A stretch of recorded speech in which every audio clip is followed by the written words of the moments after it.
Si vous suivez les actualités high-tech, vous avez certainement déjà entendu parler des Pixel 3a. Ça fait 6 mois qu'il y a des fuites sur ces téléphones, c'est immense, et Google vient de les annoncer lors de sa conférence Google I/O. On fait le point sur les nouveautés.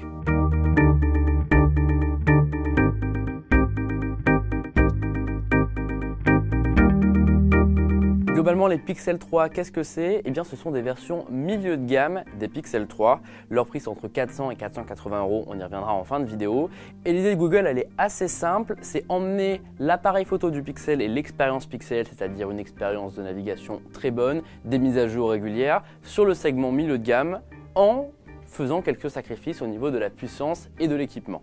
Du coup, au niveau du design, les deux Pixel 3 ont des écrans OLED. Ici, c'est 5,6 pouces, ici, c'est 6 pouces. Vous remarquerez que même sur le grand modèle, il n'y a pas d'encoche. Ce n'était pas le cas du Pixel 3 XL. Et au dos, nous avons du plastique plutôt que du verre. Du coup, plus de recharge sans fil et c'est un petit peu plus léger. Autre différence, à l'avant fini, l'appareil photo selfie ultra grand angle, il n'y a qu'un seul appareil photo. D'ailleurs, on remarque qu'en haut, c'est le retour de la prise jack qui avait disparu avec le Pixel 2. Google considère que sur le milieu de gamme, les gens n'ont pas forcément des écouteurs sans fil.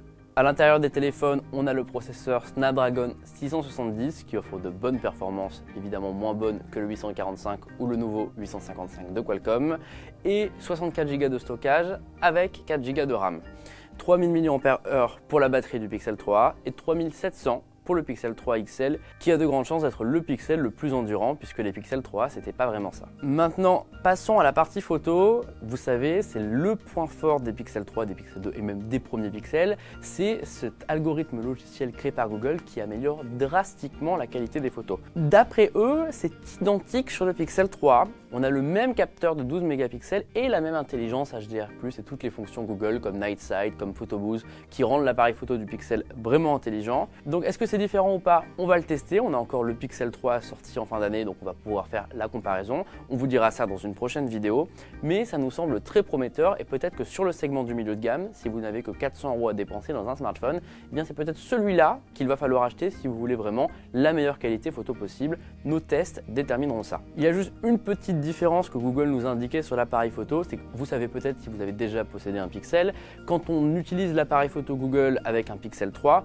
on nous suggère sur l'écran d'accueil par exemple un QR code ou une reconnaissance vers une adresse web pour cliquer directement dessus.